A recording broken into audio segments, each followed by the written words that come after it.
Hello friends, আসসালামু আলাইকুম। আশা করি সবাই খুবই ভালো আছেন। আজ মজার একটা মিষ্টি রেসিপি নিয়ে এলাম। কেউ বলে লালমোহন, আবার কেউ বলে গোলাপ জামুন। যেটাই হোক, এটা কম বেশি সবারই খুবই পছন্দের একটা মিষ্টি। দেখতেই পাচ্ছেন কতখানি সফট আর রসে ভরা।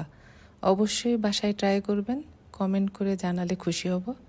তো চলুন আর দেরি না করে শুরু করা যাক। এটার জন্য আমাদের যেটা লাগছে সেটা গুঁড়ো দুধ 1 কাপ, ময়দা আধা কাপ, এলাচ গুঁড়ো হাফ চা চামচ, বেকিং পাউডার 1.5 চা চামচ, 1.5 টিস্পুন। শুকনো উপকরণগুলো ভালোভাবে মিশিয়ে নিচ্ছি। এবার একটা লিকুইড মিশ্রণের জন্য পরিষ্কার বাটিতে একটা ডিম নিলাম, দিয়ে দিলাম 2.5 টেবিল স্পুন তরল দুধ, 1 টেবিল চামচ চিনি ও 2 টেবিল চামচ ঘি। এটাকে খুব ভালো করে মিশিয়ে নিচ্ছি।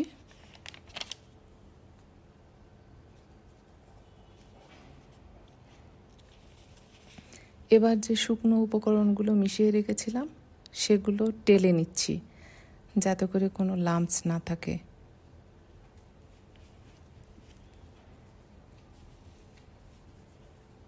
এবার ডিমের মিশ্রণটা অল্প অল্প করে নিয়ে নিচ্ছি।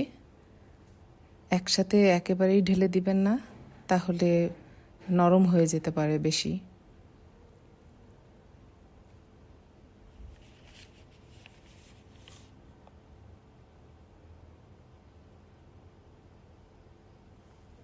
প্রথমে একটু চিটচিটা ভাব থাকবে, কিন্তু পরে ওটা স্মুথ হয়ে যাবে, দেখতেই পাচ্ছেন।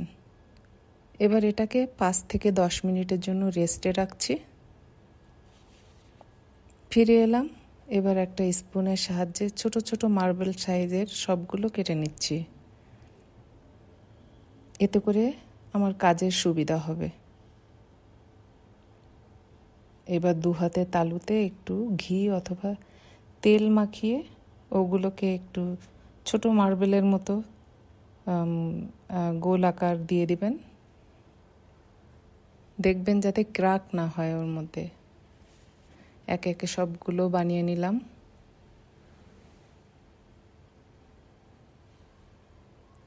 চুলায় প্যান বসিয়ে একটু গরম হলেই তেল ঢেলে দিলাম, দিয়ে দিলাম 1 টেবিল চামচ ঘি। এতে করে একটা সুন্দর ফ্লেভার আসবে। তেল খুব বেশি গরম হওয়া যাবে না, মিডিয়াম লো আঁচে ভাজতে হবে। সময় নিয়েই ভাজতে হবে, তাড়াহুড়ো করা যাবে না একেবারেই।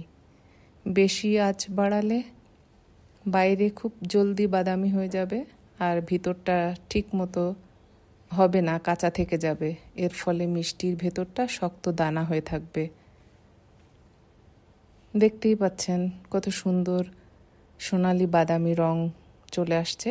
এবার নামিয়ে কিচেন টাওয়েলের উপরে রাখছি, যাতে করে এক্সেস অয়েলগুলো বেরিয়ে যায়। এবার সিরাপ বানানোর জন্যে প্যানে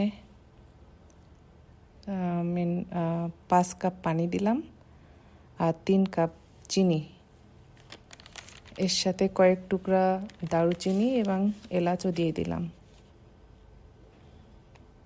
এই সিরাপ কোনো তার বেতার কোনো কিছুরই দরকার নাই, কয়েকবার ফুটে উঠলেই যথেষ্ট। জাস্ট 5 to 10 মিনিট আমাদেরকে এটা ফুটাতে হবে।